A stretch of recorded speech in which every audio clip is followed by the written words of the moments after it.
Bienvenue sur ma chaîne. Aujourd'hui, je vous motive à nettoyer après un vrai désastre dans ma maison en désordre. C'est clairement l'état le plus extrême dans lequel ma maison ait été depuis un bon moment, mais ça s'est juste accumulé petit à petit.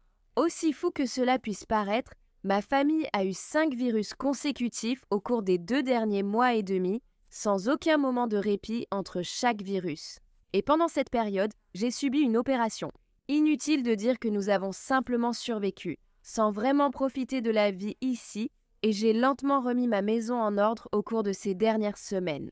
En gros, tout le mois de janvier, tout le mois de février, et maintenant mars ont été remplis de virus pour nous. Ça a été un peu difficile. Je ne sais pas pourquoi nous avons eu 5 virus d'affilée.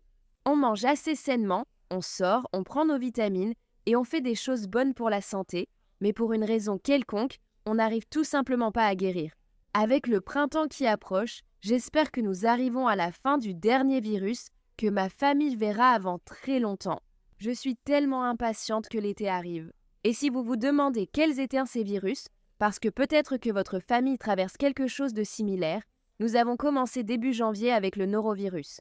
Et dans ma famille, comme nous sommes 6, ça passe d'une personne à l'autre. Ça ne nous frappe pas tous en même temps, ce qui d'un côté est plus facile parce qu'on peut s'occuper d'une personne à la fois et l'aider à traverser ça. Cependant, le virus met une éternité à traverser ma maison. Puis, juste après le norovirus, nous avons eu la grippe A. Après la grippe A, nous avons tous eu une infection des voies respiratoires supérieures. Ensuite, nous avons tous eu une sinusite et j'étais convaincue que ça devait être la fin jusqu'à ce que nous soyons de nouveau frappés par le norovirus. La gastro-entérite a frappé ma maison 2 fois en 2 mois et demi, ce que je trouve fou. Inutile de dire que nous avons été en mode survie. Nous avons survécu, mais nous n'avons pas vraiment prospéré ici. Et je prie juste pour que nous soyons enfin sortis d'affaire avec tous ces virus. Je vous ai donc fait faire un petit tour pour que vous puissiez voir sur quoi je travaille aujourd'hui. Et je veux être totalement transparente. Toute ma famille, tous mes enfants, mon mari et moi-même, nous étions tous en train de nettoyer la maison. Mon mari faisait la vaisselle. Il nettoyait les salles de bain, rangeait un peu. Les enfants se concentraient surtout sur leur chambre et la salle de jeu. Ils ont fait un travail formidable. Je me suis concentrée sur le rangement du vestibule, le ramassage du désordre dans la maison, les plans de travail de la cuisine, le rangement de la vaisselle qui était dans le lave-vaisselle ou sur le comptoir, le ramassage et l'aspiration des sols, la salle d'école à la maison, ainsi que le couloir à l'étage. Aussi, pour être totalement transparente, la dernière vidéo que j'ai publiée a vraiment eu une portée limitée par YouTube. Et d'après ce que j'ai compris, plusieurs personnes m'ont contacté. Cette vidéo avait une sorte de signalement ou d'avertissement lorsque vous essayez de l'ouvrir. Et pour certaines personnes, vous ne pouvez même pas voir qu'une vidéo a été publiée. J'ai tout essayé pour corriger cela. Il n'y a rien dans cette vidéo qui devrait susciter la moindre inquiétude. Beaucoup de vérifications sur les réseaux sociaux sont faites automatiquement. Et malheureusement, des erreurs peuvent être commises. Et il n'y a vraiment pas grand-chose que je puisse faire à ce sujet. Mais je partage ceci parce que j'ai décidé d'ajouter la vidéo de la semaine dernière à la fin de cette vidéo, car c'est vraiment une transformation incroyable. Donc, si vous faisiez partie des rares personnes qui ont pu regarder cette vidéo, je vous présente mes excuses. Elle va de nouveau apparaître dans cette vidéo, mais c'est vraiment une transformation incroyable.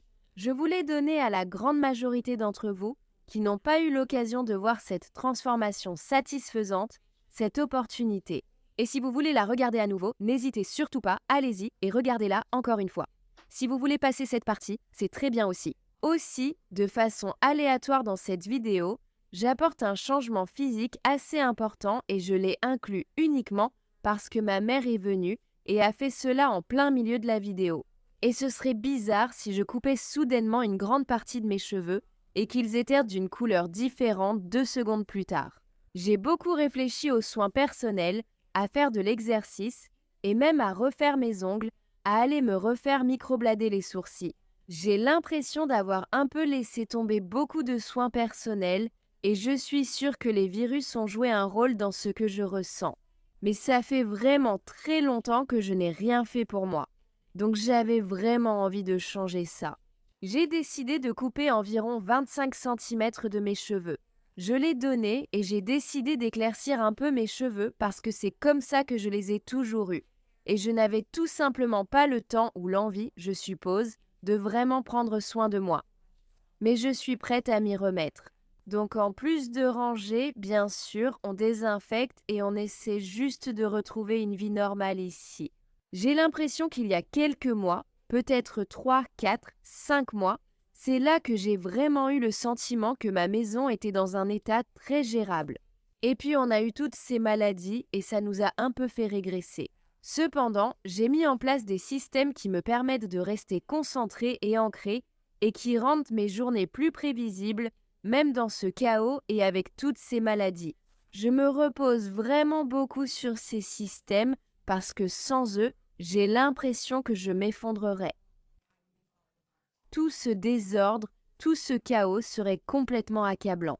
Mais comme j'ai mis en place quelques systèmes simples, je peux faire 2 ou 3 choses chaque jour, même quand ma maison est chaotique et que tout le monde est malade.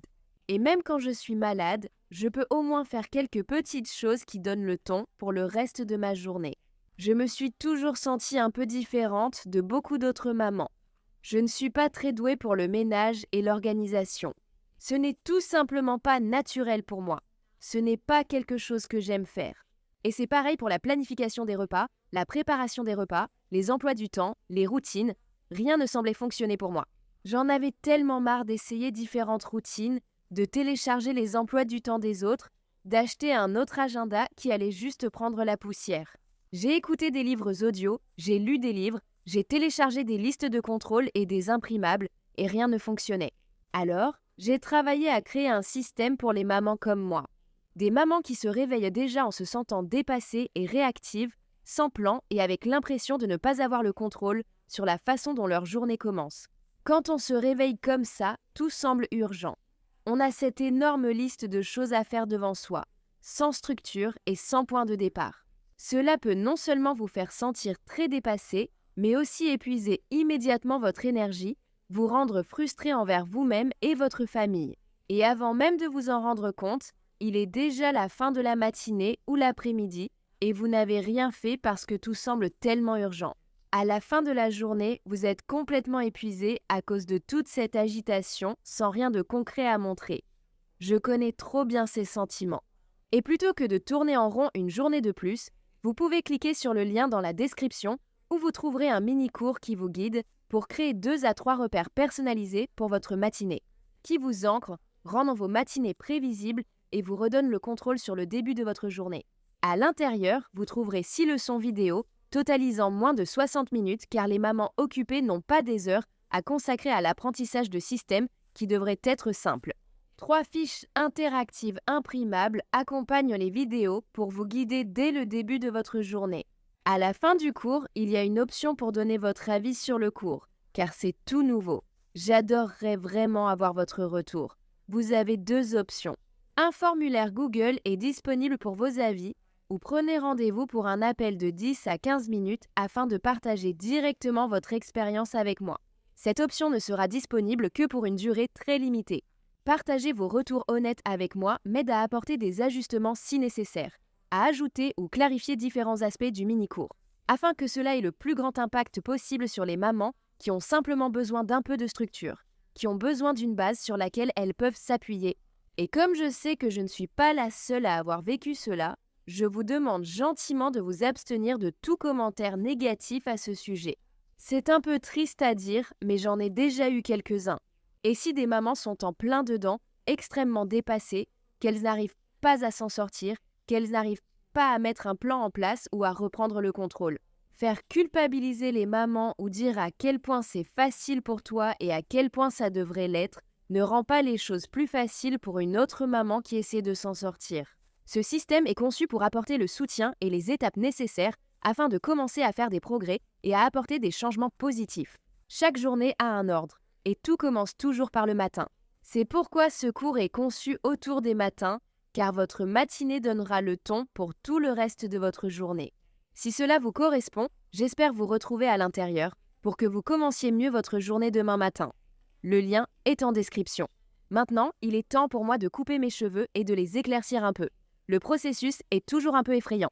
J'ai souvent laissé pousser mes cheveux très longs, puis je les ai coupés, donnés et éclaircis, J'adore toujours le résultat. Ce processus a duré 5 heures à la maison. Voici le résultat le lendemain. Comme souvent, mes cheveux sont attachés en queue de cheval, mais on voit bien la coupe et la couleur. Je sais que tout le monde n'a pas ce luxe et je suis très reconnaissante que ma maman puisse le faire pour moi. Bref, je sais que je dois ranger le couloir, mais beaucoup des choses qui s'y trouvent vont dans les chambres de mes enfants.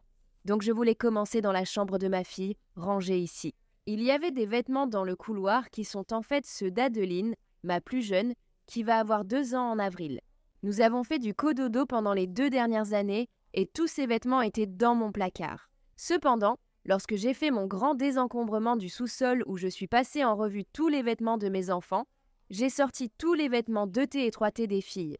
Je les ai lavés et je les range dans le placard de Hazel parce que Hazel et Adeline vont partager une chambre. Adeline va quitter ma chambre pour passer dans un grand lit de filles dans la chambre de Hazel. Donc, ce sera maintenant la chambre de Hazel et Adeline.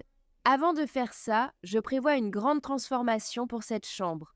J'en ai assez de me limiter quand il s'agit de décoration intérieure. Donc, je mets vraiment beaucoup d'efforts dans les aspects de design de cette chambre avec le papier peint, les moulures au plafond et les luminaires. J'ai trouvé le plus beau coffre orné sur Etsy.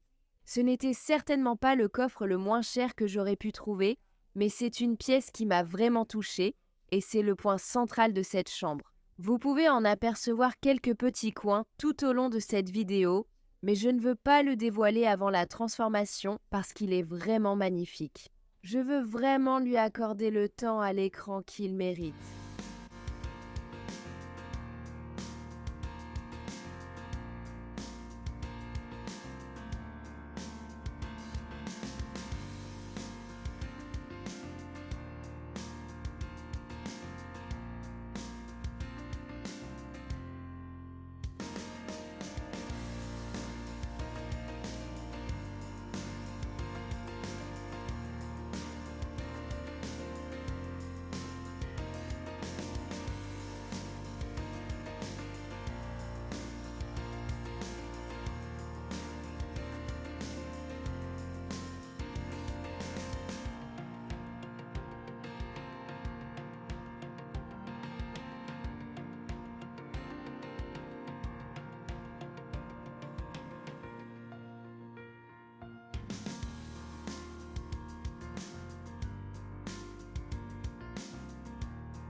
Je fais des allers-retours entre le rangement de la chambre de Hazel, le nettoyage du couloir, puis j'irai dans la chambre de Wyatt. Je fais juste des allers-retours avant de me concentrer uniquement sur le couloir. Vous vous demandez peut-être comment un couloir peut en arriver à cet état? Eh bien, laissez-moi vous répondre. La réponse, c'est les mauvaises habitudes. Tout le monde dans ma famille a l'habitude de, disons, quand quelqu'un nettoie sa chambre, une salle de bain ou même la buanderie. Tout le monde dans ma famille a l'habitude de jeter des choses dans le couloir pendant qu'ils rangent leur propre espace, y compris moi-même, mes enfants, mon mari. C'est une mauvaise habitude que nous devons tous perdre. Et je sais que ça vient de moi et de mon mari. Probablement surtout de moi. J'ai toujours fait comme ça. J'ai toujours nettoyé de cette façon. Et je sais que les enfants suivent l'exemple. Donc s'ils doivent changer leurs habitudes, je dois changer les miennes. Si je vais faire ça, et je pense que je vais continuer à jeter des choses hors de la pièce, c'est juste le fait de ramasser après qui pose problème. Par exemple, si je nettoie ma chambre principale et que je me laisse distraire ou que quelqu'un a besoin de moi, je ne dois pas croire que le travail est fini dès qu'elle est propre. Le travail n'est pas terminé tant que les affaires dans le couloir n'ont pas été ramassées. Je dois finir le travail. Retour au nettoyage dans le couloir et à un peu de désencombrement en même temps. Cette étagère me rend folle. Il y a tellement de livres dedans que les enfants ne touchent même pas. Pourtant, ils sont restés là sur l'étagère, certains probablement depuis des années. Ça devient aussi un peu un fourre-tout à sa surface et j'en ai vraiment assez. Je dois trouver un meilleur système, mais tout vient du fait de mettre des choses dans le couloir qui n'ont pas vraiment de place, ou alors on les met là en pensant les ranger plus tard, mais au final elles restent là indéfiniment. J'aimerais vraiment savoir si tu as une meilleure idée pour organiser les livres.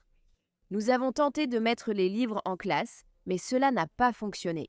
Les enfants adorent lire le soir avant de se coucher ou dans un endroit confortable qui se trouve généralement à l'étage. J'ai envisagé de séparer les livres et de mettre les livres de chaque enfant dans sa chambre, car bien sûr, ils ont tous des âges différents. Ils sont à des niveaux différents, mais j'ai l'impression que cela ne ferait qu'ajouter au désordre. Au lieu de garder les livres dans un seul endroit, ils seront éparpillés dans une plus grande zone dans chaque chambre. Cela dit, les enfants prennent déjà les livres qu'ils veulent dans leur chambre et les remettent ensuite sur l'étagère. Donc honnêtement, je me sens un peu perdue face à cette situation. Une fois que j'ai fini de trier et de désencombrer ces livres, je les organise en donnant à chaque enfant son propre casier avec des livres adaptés à son niveau. J'ai aussi un espace pour les romans et les livres éducatifs, donc c'est très organisé. Mais ça ne me semble pas juste si ça a un quelconque sens. Ça ne ressemble pas à la solution pour ces livres. Maintenant que je dis tout ça à voix haute, je pense que le problème, c'est que ça ne semble pas intentionnel. On dirait juste que cet organisateur à cubes a été posé là. Il n'y a aucun style. Il n'y a aucune intention derrière. Il est juste là. Je sais qu'il est fonctionnel et qu'il remplit son rôle.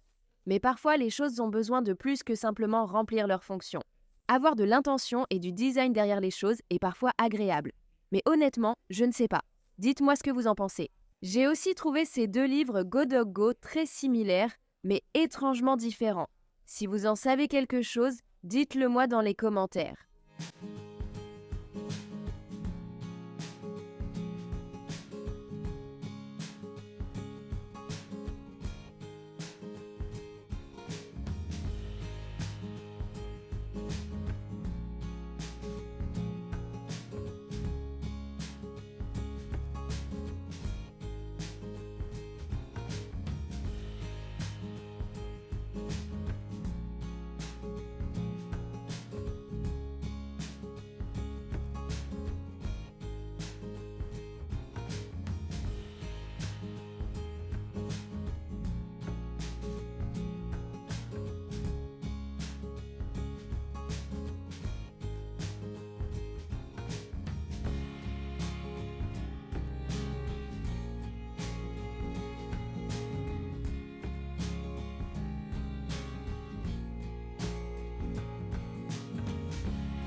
Voici tous nos livres qui vont être donnés.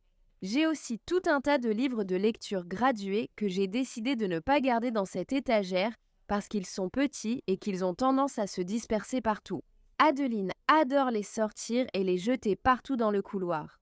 J'ai décidé cela parce que ce sont des livres de lecture gradués et qu'ils sont utilisés pour l'école, la plupart du temps dans notre salle de classe. J'ai choisi d'attacher chaque niveau avec un élastique et de les laisser dans la salle d'école à la maison. Ils sont courts et juste faits pour être éducatifs. Parfois, les enfants aiment en lire un avant de se coucher, mais nous avons tous ces autres livres parmi lesquels ils peuvent choisir à l'étage. Donc ceux-ci vont rester dans la salle d'école à la maison. La prochaine chose que je fais, c'est de tout ranger à sa place, que ce soit du linge ou n'importe quel objet divers qui se trouve dans cette zone. Je le range à sa place avec l'intention de faire passer mon aspirateur robot ensuite. Je voulais lancer l'aspirateur robot et aller me concentrer sur autre chose. Après que l'aspirateur robot est terminé, je voulais revenir et passer l'aspirateur une deuxième fois avec mon Dyson Outsize sans fil. Je sentais vraiment que le couloir avait besoin de 2 bons passages d'aspirateur. Une fois que j'aurai fini de passer l'aspirateur, je vais revenir avec mon nettoyeur de tapis. C'est une zone très fréquentée et je sentais qu'il était temps de nettoyer la moquette. Je ne pense pas avoir nettoyé la moquette de ce couloir une seule fois depuis que j'ai emménagé. Peut-être quelques taches de temps en temps si quelqu'un renverse quelque chose ou ce genre de choses. Mais je ne pense pas avoir jamais nettoyé toute la moquette de la zone. Donc il est vraiment temps de faire ça. Pour finir aujourd'hui, même si ce n'est pas techniquement une partie du couloir, j'ai l'impression d'avoir déjà commencé le travail. Je veux déplacer le reste des vêtements d'Adeline dans la chambre de Hazel, qui sera désormais appelée la chambre des filles. Je trouve ça tellement mignon et je pense vraiment qu'Adeline va très bien s'en sortir. Mon objectif est de terminer cette transformation avant son 2e anniversaire pour qu'elle ait une belle surprise en emménageant dans sa chambre de grande fille avec sa grande sœur. Elle est prête, je le sens. Elle et Hazel ont déjà un lien tellement fort. Je sais que cette transition se passera en douceur.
Je veux vraiment vous remercier d'être là et d'avoir regardé la vidéo d'aujourd'hui. J'espère vraiment que ça vous a plu et n'oubliez pas de consulter le lien dans la description si vous avez l'impression de vous réveiller chaque jour en vous sentant dépassé, sans plan, et que vous avez juste besoin d'une structure simple et facile à suivre. Je sais qu'il y a des tonnes de choses que vous pouvez chercher en ligne et créer votre propre structure, mais parfois le problème, c'est qu'il y a tout simplement trop d'options. Il y a trop d'informations. Devoir prendre toutes ces décisions ajoute une couche supplémentaire de stress, c'est pourquoi beaucoup de mamans évitent tout simplement de le faire. Je veux vous donner le système qui a fonctionné pour moi. Il ne s'agit pas d'avoir une maison parfaitement propre. Il s'agit de réduire le stress et de briser ce cycle sans fin où l'on se réveille en mode réactif, sans plan, pour le remplacer par un système simple qui fonctionne vraiment, peu importe le type de matinée que vous passez. Merci encore d'être là et de regarder. Je vous retrouve dans la prochaine vidéo.